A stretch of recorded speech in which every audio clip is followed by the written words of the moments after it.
Sehingga kita di dalam wawancara malam hari ini bagaimana cara-cara atau kiat-kiat untuk bisa agar rumah tangga yang sudah berantakan kemudian kita bisa menarik kembali, kita bisa merukunkan kembali, kita bisa mencapai yang keluarga berantakan bisa kembali normal.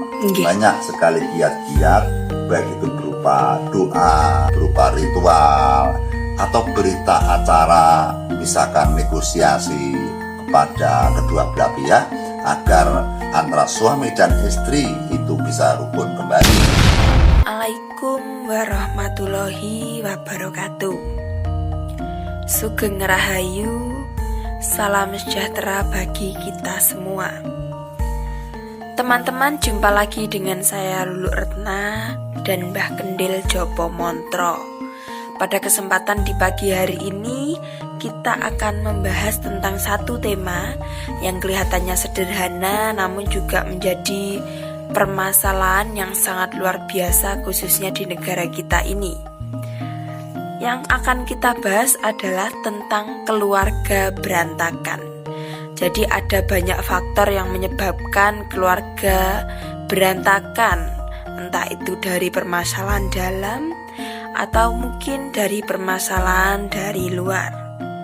Kita akan membahas yaitu susahnya keluarga berantakan atau susahnya apabila kita mengalami keluarga berantakan.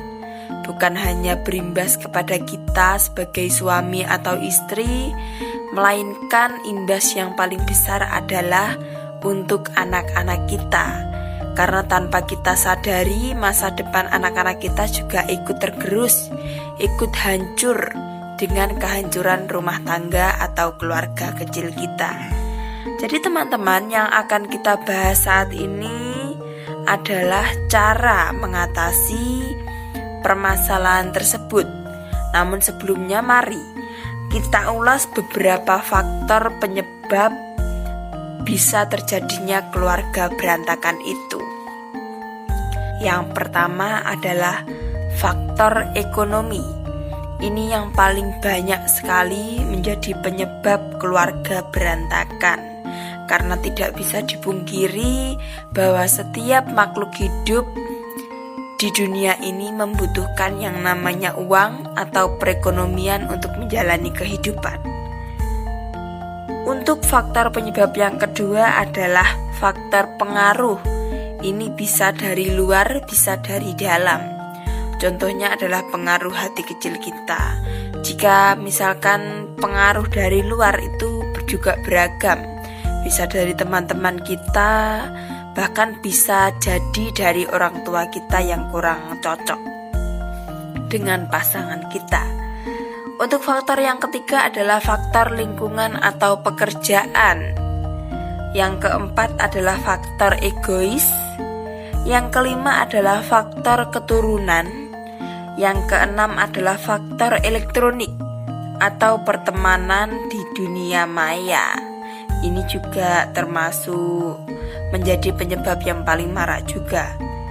Yang nomor 7 adalah faktor ketidakpuasan kepada pasangan. Yang nomor 8 atau yang terakhir adalah faktor perkawinan terburu-buru atau paksaan, atau sungkan ketika menolak pasangan, atau bisa juga kita sebut dengan faktor kasihan. Jadi teman-teman, dari beberapa faktor penyebab yang telah kita bacakan tadi, ini adalah faktor-faktor kesimpulan dari kami yang kemungkinan besar menjadi penyebab berantakan dalam rumah tangga kita. Yang akan kita bahas pada malam hari ini adalah tentang bagaimana cara kita menyikapi, bagaimana cara kita mengatasi agar tidak sampai terjadi keluarga yang berantakan yang akan berimbas luas. Jadi untuk itu teman-teman, mari simak video ini sampai selesai, jangan di skip, jangan dipindah channel, dan jangan lupa di subscribe. Bagaimana Mbah tentang beberapa ulasan yang saya bacakan tadi? Ya. Pripun Mbah untuk mengenai tema yang kita angkat pada malam hari ini? Tema yang Mbak Lulu ajukan kepada teman-teman semua adalah betapa susahnya apabila kita sudah punya rumah tangga yang sakinah mawaddah warohmah, yang tahu-taunya tentram, tiba-tiba ada masalah, terjadilah gonjang-ganjing, rumah tangga berantakan.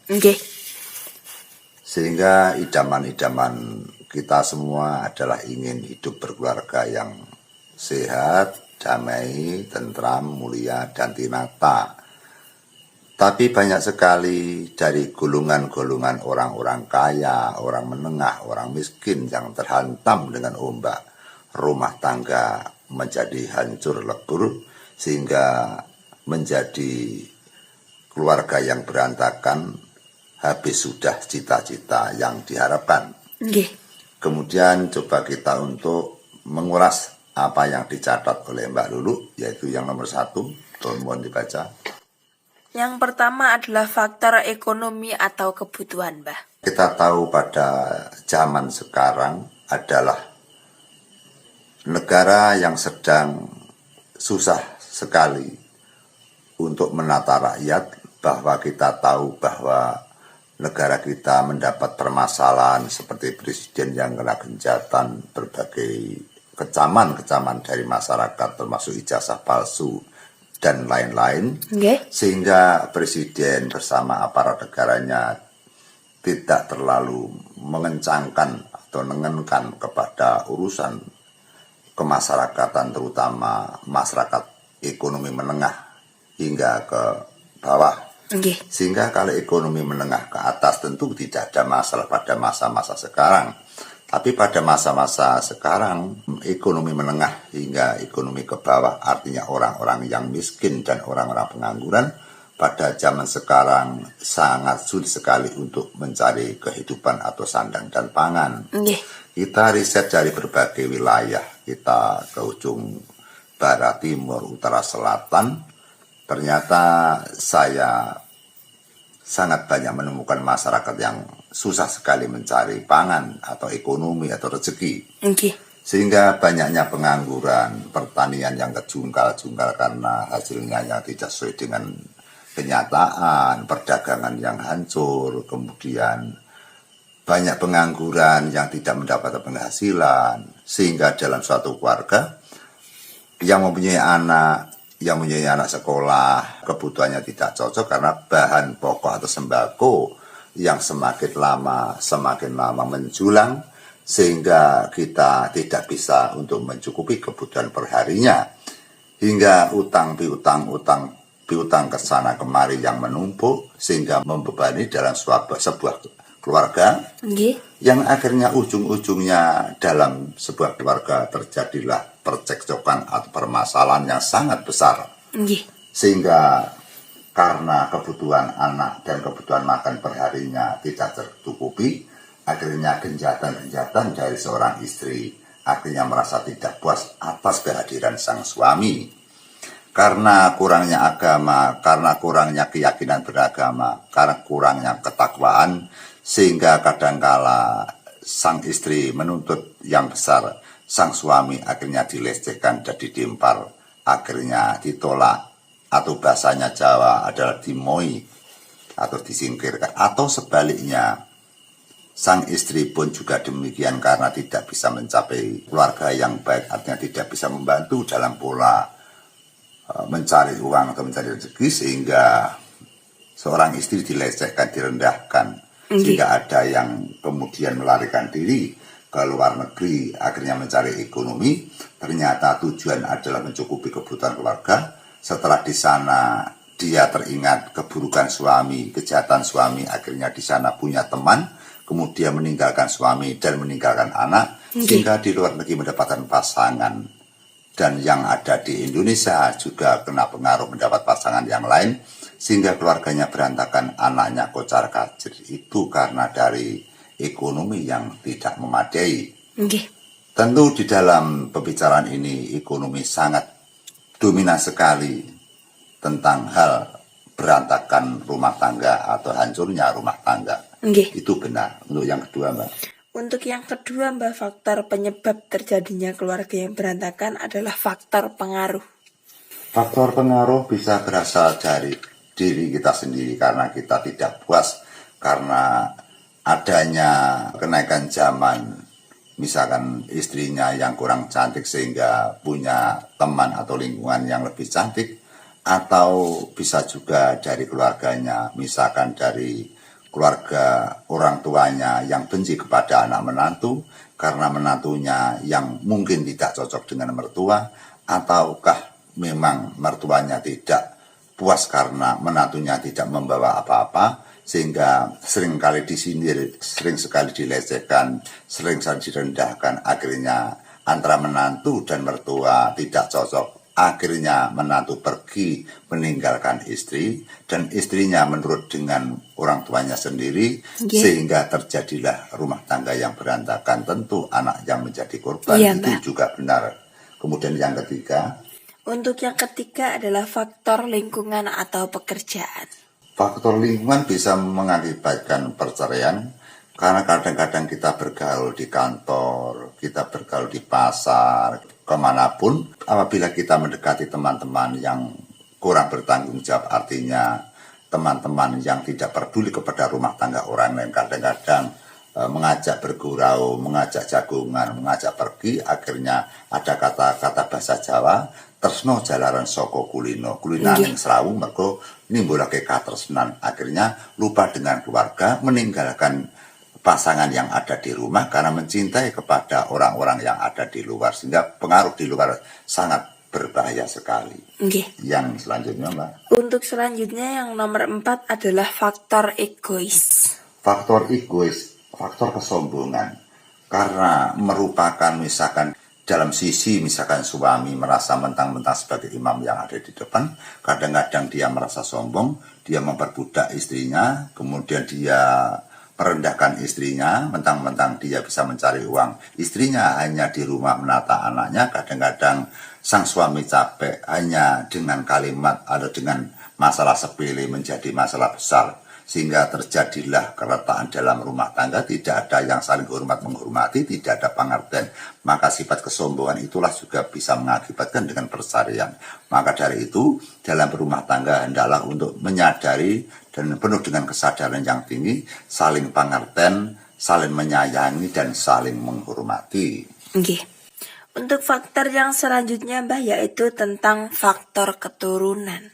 Faktor keturunan juga sangat berpengaruh sekali. Makanya apabila kita mencari jodoh, maka benar yang dikatakan dari para leluhur, yaitu harus mencari dan memilah dan memilih, yaitu dengan kata-kata bobot, bibit, bebet, bebet. Artinya bobot artinya memilih pasangan yang berbobot, artinya pasangan yang benar-benar yang berkualitas.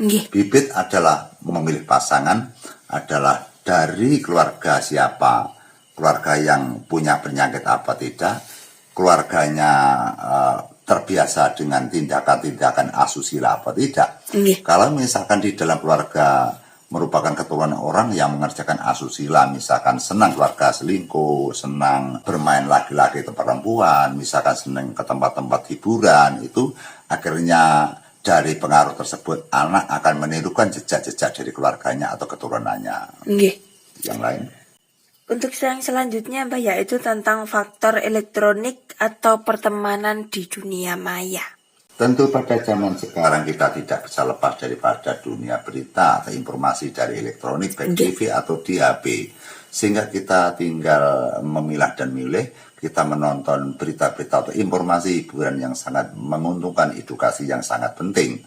Sehingga apabila kita seringnya menonton HP dengan berita acara hiburan yang akan mengganggu rohani kita, misalkan kita berteman dalam sebuah Facebook dan sebagainya, niat kita hanya berteman biasa, niat kita hanya berteman sambil berbisnis, akhirnya kebablasan, semakin kenal, akhirnya begitu menyayangi temannya, akhirnya melupakan istrinya, sehingga terjadilah perselingkuhan yang tidak kita sengaja karena dengan adanya pertemanan di dalam dunia maya. Itu juga bisa terjadi, Mbak. Untuk yang selanjutnya yaitu tentang faktor ketidakpuasan, Mbak. itu karena kurangnya kesadaran yang tinggi. Kalau namanya orang yang berumah tangga, orangnya yang nikah, orang yang baru nikah, atau orang yang mendapatkan pasangan yang baru, otomatis pasti masih senang, masih gembira, masih enak, masih tentram atau masih nikmat. Sehingga orang berpacaran dengan orang berkeluarga itu tidak sama. Kalau orang berpacaran itu kan yang dilihat hanya enak-enak saja. Tapi kalau orang yang berumah tangga itu jenjangnya panjang. Sehingga otomatis kalau kesadarannya tidak tinggi, ketakwaannya tidak tebal, maka akan cepat bosan. Akan cepat bosan dengan pasangan tersebut, sehingga akhirnya terjadilah ketidakpuasan. Karena bisa menanding-nandingkan dengan penyajian orang lain, dengan penyajian istri atau suami kita sendiri. Maka di dalam rumah tangga sehendaknya untuk menyadari bahwa kita berumah tangga ini mempunyai garapan atau tujuan untuk melanjutkan kesenjangan hidup ke masa depan, membesarkan anak, menyususkan anak, menciptakan keluarga sakinah mawaddah warahmah. Ya.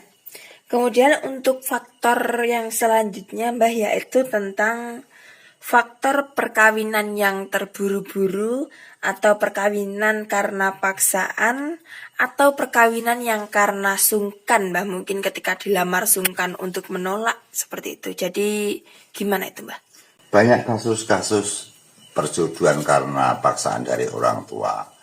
Orang tua menghendaki agar anaknya sukses, sehingga kadangkala menjodohkan anaknya tidak dilihat dengan cintanya anaknya. Kadang dilihat dari kesuksesan atau pekerjaan atau kekayaan daripada calon menantunya.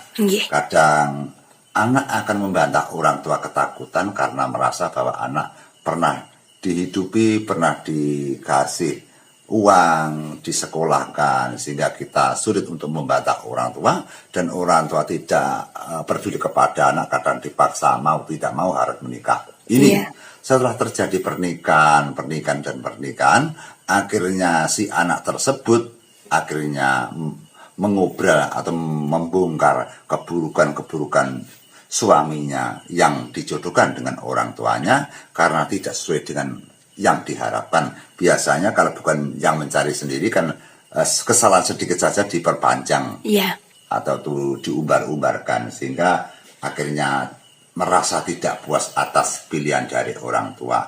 Dan masih banyak lagi, misalkan dalam pola kita memiliki calon pasangan, misalkan orang berpacaran, kadang-kadang kan tidak hanya satu orang, ada 5 orang yang menjadi pilihan kita, sehingga memilih beberapa pilihan. Kadang kita malah justru salah pilih, kadang yang kita pilih justru malah yang salah. Nah itu kadang-kala di situ maka kita juga ada rasa sungkan.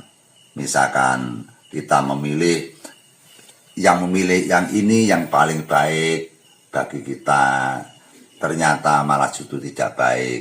Kalau yang ini tidak dinikahi, saya sungkan karena kita sudah mendapatkan uang, tidak pernah dibantu, pernah disekolahkan, bapak ibu pernah dikasih uang, adik pernah dibelikan motor. Kalau saya tidak menikah kepada A, maka saya sungkan nanti terjadi hal-hal yang tidak diinginkan. Karena dengan sungkan-sungkan tersebut kemudian tetap menjalankan pernikahan, di tengah perjalanan maka anak tersebut merasa tidak puas karena hasil dari perkawinan, karena tidak ikhlas dari hati, tidak saling mencintai. Itu bisa terjadi hasil untuk perceraian atau rumah tangga berantakan. Kemudian untuk faktor-faktor yang saya sebutkan tadi, Mbak, itu adalah faktor terbesar terjadinya keluarga yang berantakan. Karena seperti yang kita tahu bahwasanya di Indonesia ini yang namanya perceraian itu bukan malah semakin menurun, melainkan semakin meningkat. Itu gimana, Mbah, menurutnya Mbah Kendil untuk kiat-kiat supaya tidak terjadi berantakan keluarga yang semacam itu? Perceraian atau perpisahan itu tidak hanya terpancang daripada orang berkeluarga, bahkan orang berteman juga bisa berpisah. Bahkan orang berpacaran juga bisa berpisah.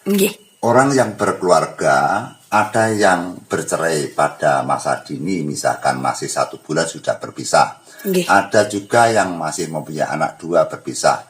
ada juga yang berumur tua, misalkan sudah punya cucu juga berpisah. Sehingga perpisahan itu tidak ada keterbatasan.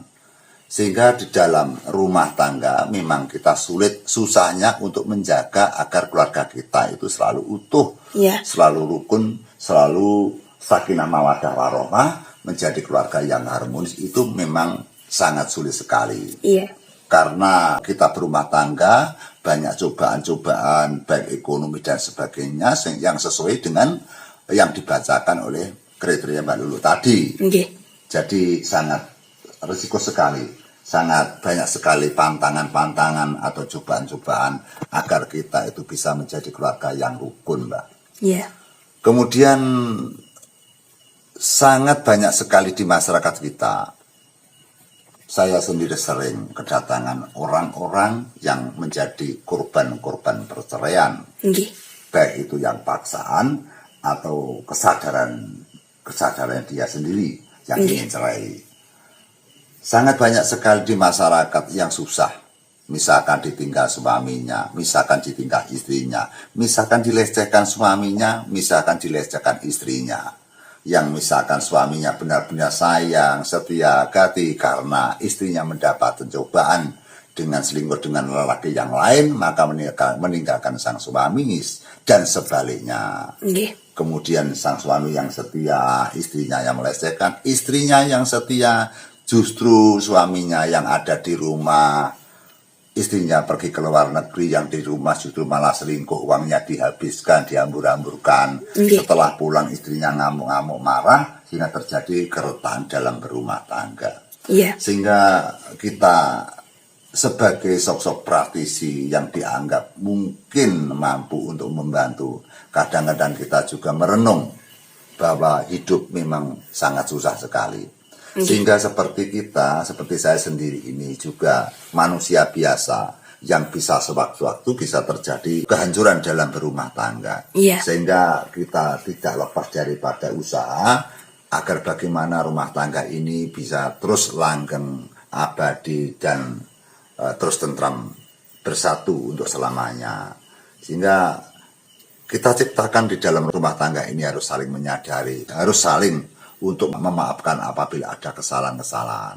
Sehingga apabila kita salah, ya minta maaf. Istrinya salah juga minta maaf. Apabila ada masalah, selalu kita bicarakan berdua. Kita harus bertindak jujur. Kemanapun harus jujur. Sehingga kehancuran rumah tangga itu berasal dari ketidakjujuran individu masing-masing. Apabila jujur, insya Allah akan terhindar daripada rumah tangga yang berantakan.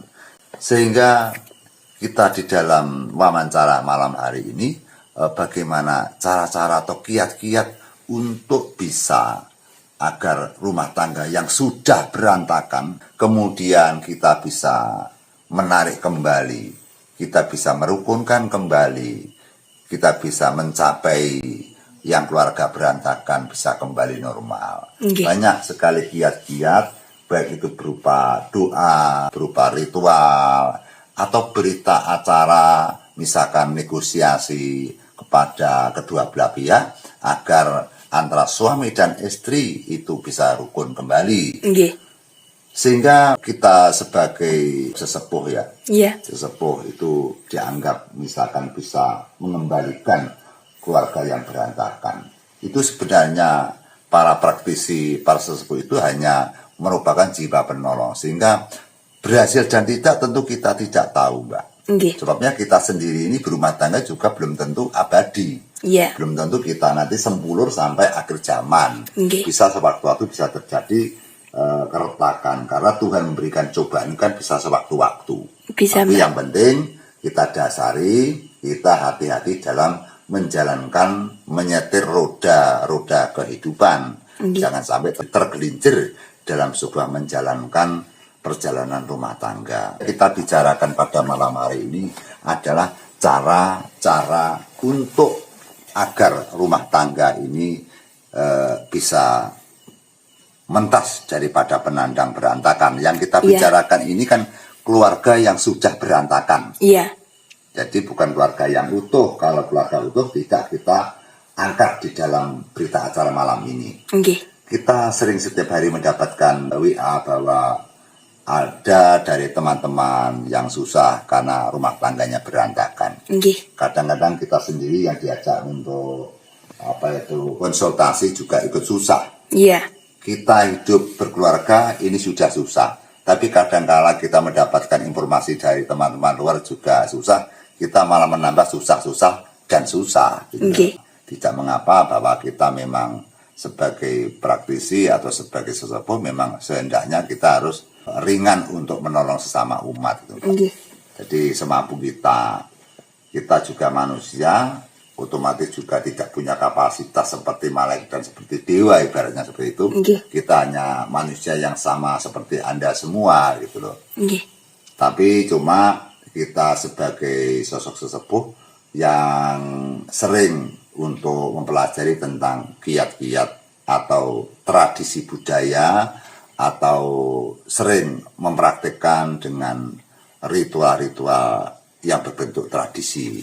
Pada malam hari ini kita tidak menyinggung tentang agama, sehingga yang kita pakai adalah merupakan tinggalan luhur yang berupa tradisi-tradisi agar bisa untuk mengembalikan rumah tangga yang berantakan. Rumah tangga yang berantakan itu banyak sekali pakai tip-tip doa. Misalkan istrinya yang meninggalkan suami, misalkan ditinggal sudah 5 bulan atau 1 tahun, itu bisa terjadi atau bisa memakai cara, yaitu misalkan suami ditinggal istri, istrinya dibawa lari orang lain, Mbak ya. Itu bisa setiap malam mereka harus mau untuk menyebut nama-nama istrinya. Sebelum tidur kita membacakan doa-doa. Kalau orang muslim ya baca Fatihah, membacakan niat dan sebagainya sesuai dengan ajaran yang dipisai atau yang dimampuni gitu. Jadi kita tidak bisa menerangkan secara luas karena di dalam ajaran Islam kita tidak begitu ahli. Tapi tentang doa-doa seperti niat, Fatihah, sholawat kan hal biasa yang sering disebut oleh teman-teman semua. Itu juga merupakan doa.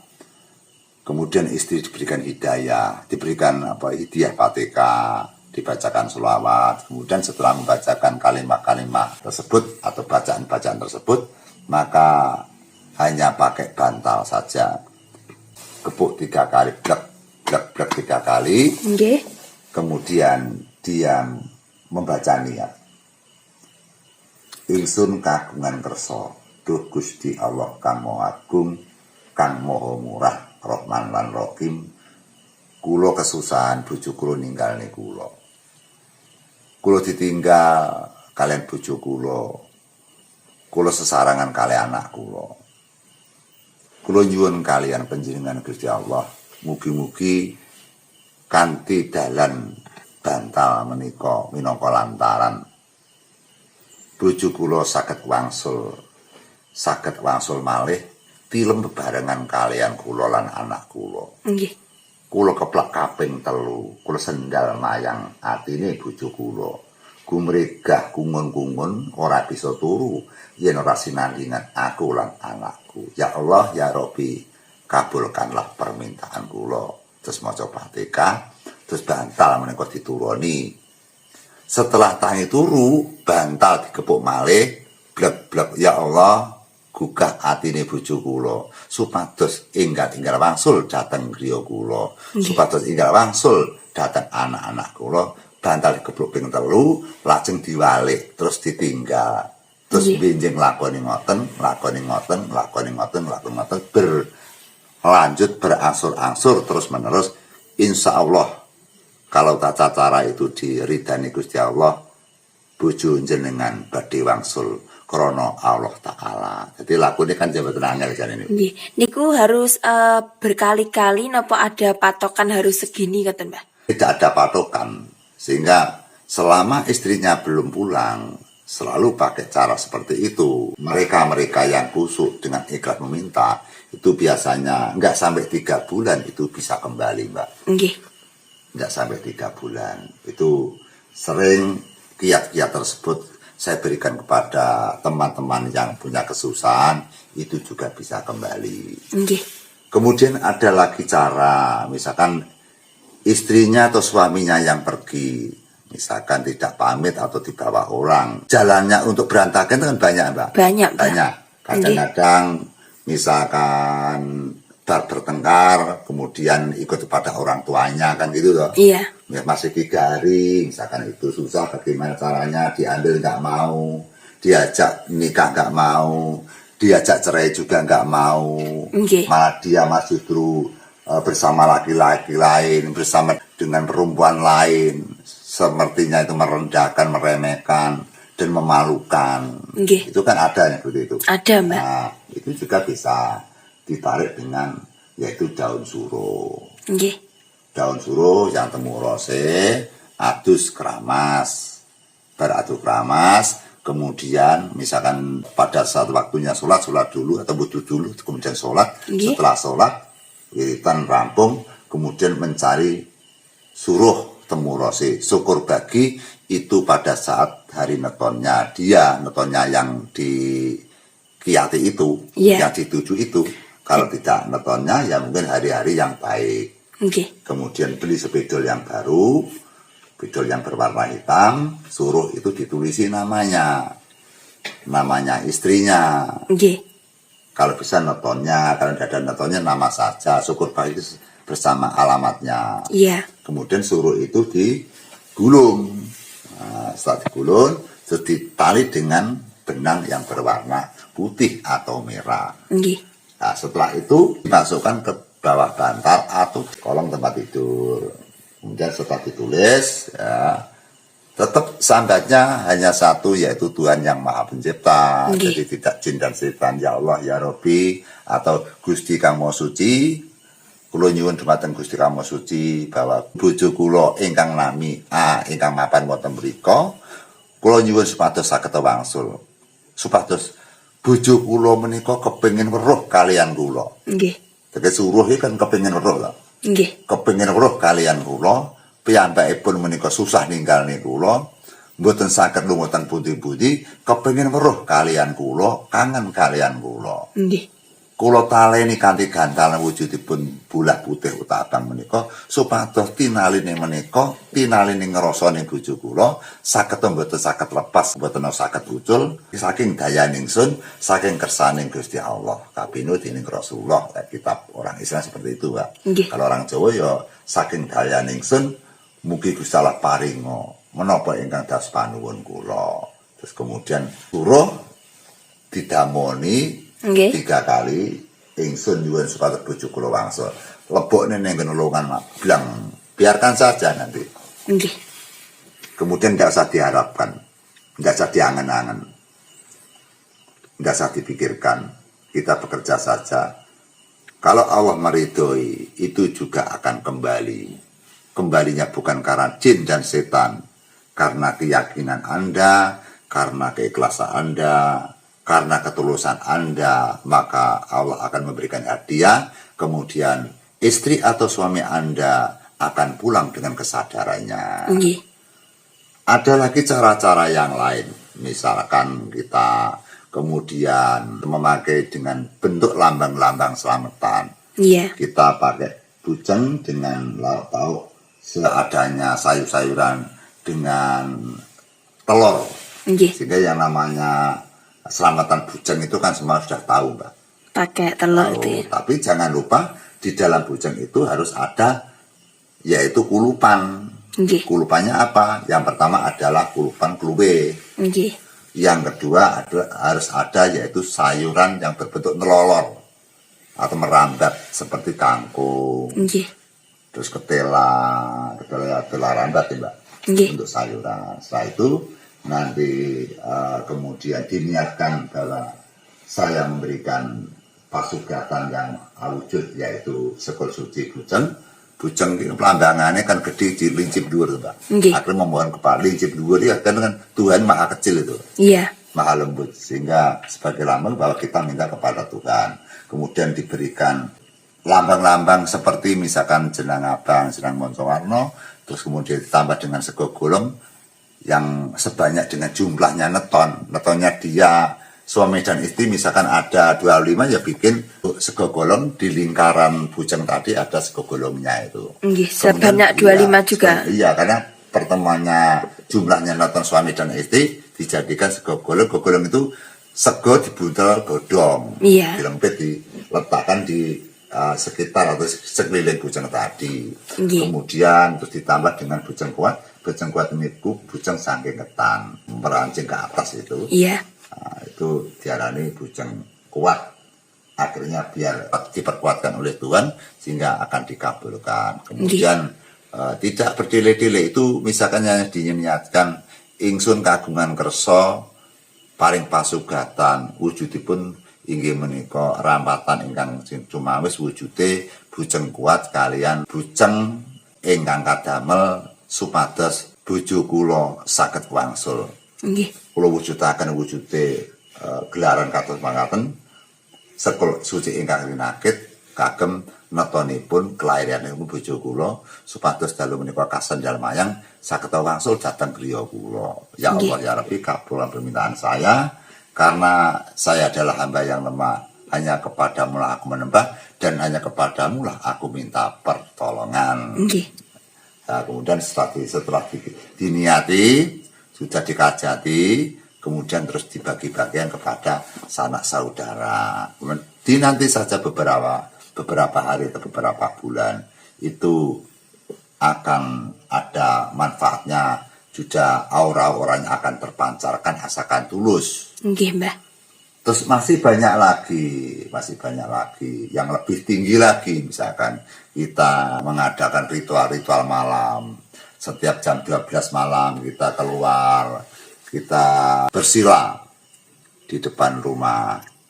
Kita ngeduk bumi 3 kali. Ibu bumi Bapak Kuwasa, Ibu bumi Rambah sinten sedalunipun, kula nyuwun supados ing dalu menika bojo kula ingkang sampun ninggal kula sendal mayang supados wangsul dhateng griya kula.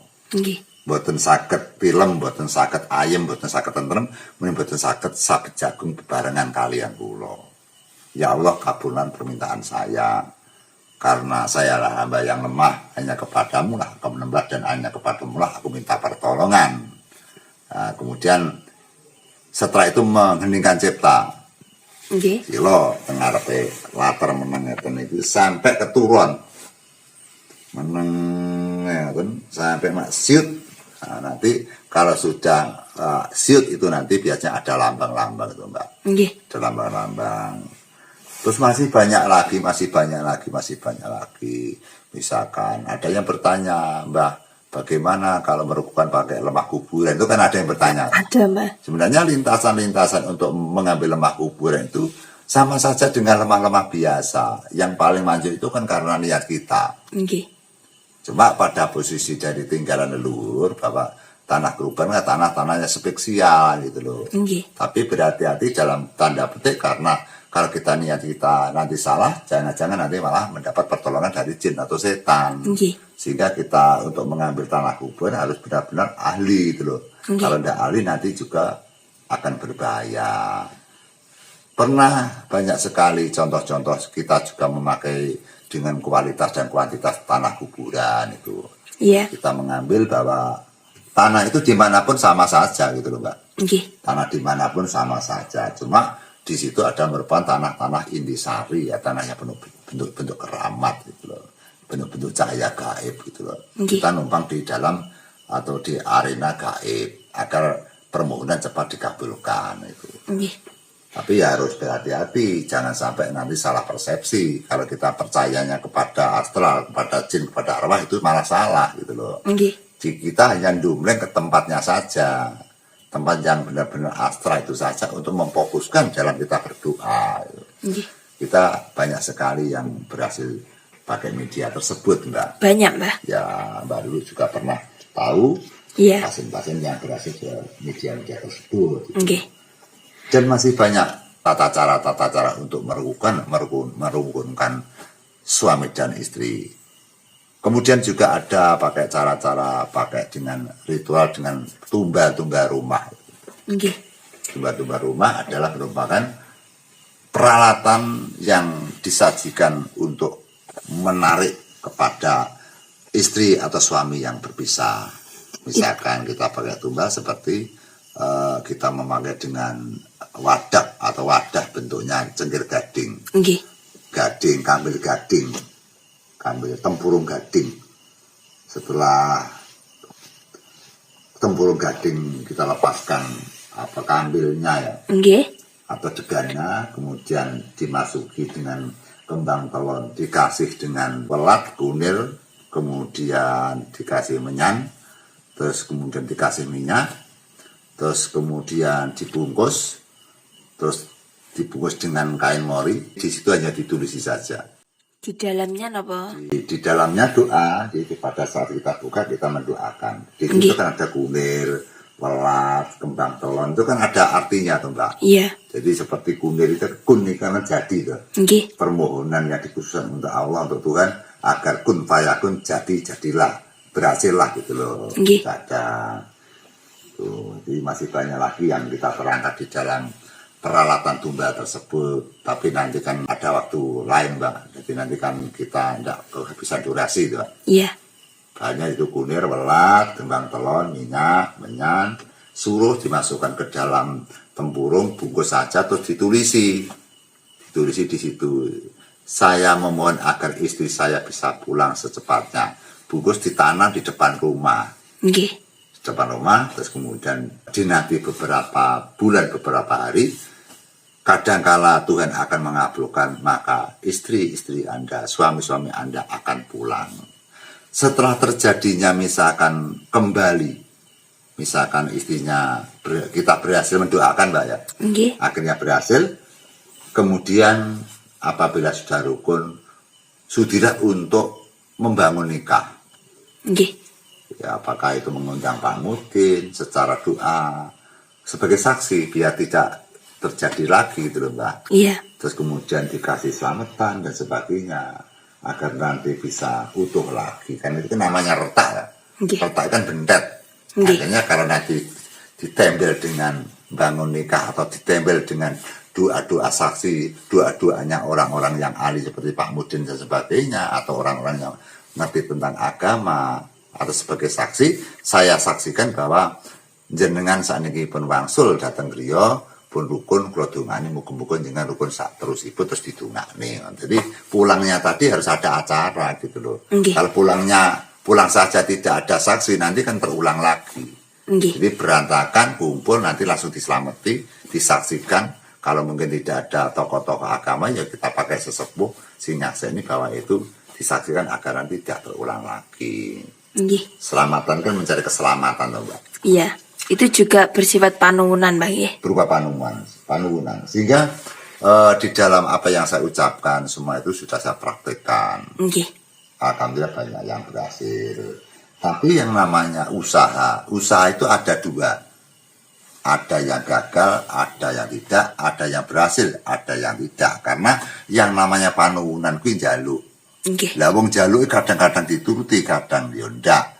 Nah, kenapa tidak dituruti? Mungkin kita salah berdoa, mungkin kita kurang khusyuk, mungkin kita kurang bersih, mungkin kita kurang fokus. Jadi kesinambungan antara manusia dengan Tuhan, apabila kita tidak khusyuk, kita tidak sembuh, kita terkabul Mbak. Sehingga permintaan atau permohonan orang itu belum tentu berhasil, belum tentu diterima. Karena pada saat kita minta itu khusyuk atau tidak, bersih atau tidak, itu nanti kan yang tahu Tuhan. Jadi makanya di dalam wacana kehidupan bahwa kehidupan ini sangat kejam, artinya sulitnya untuk mencari ekonomi, kemudian banyak permasalahan-permasalahan baik luar sampai dalam, itu akhirnya bisa mengganggu dan menggoyangkan dalam pola orang berumah tangga. Sehingga cara-cara yang saya sampaikan tadi merupakan usaha saja atau kiat saja.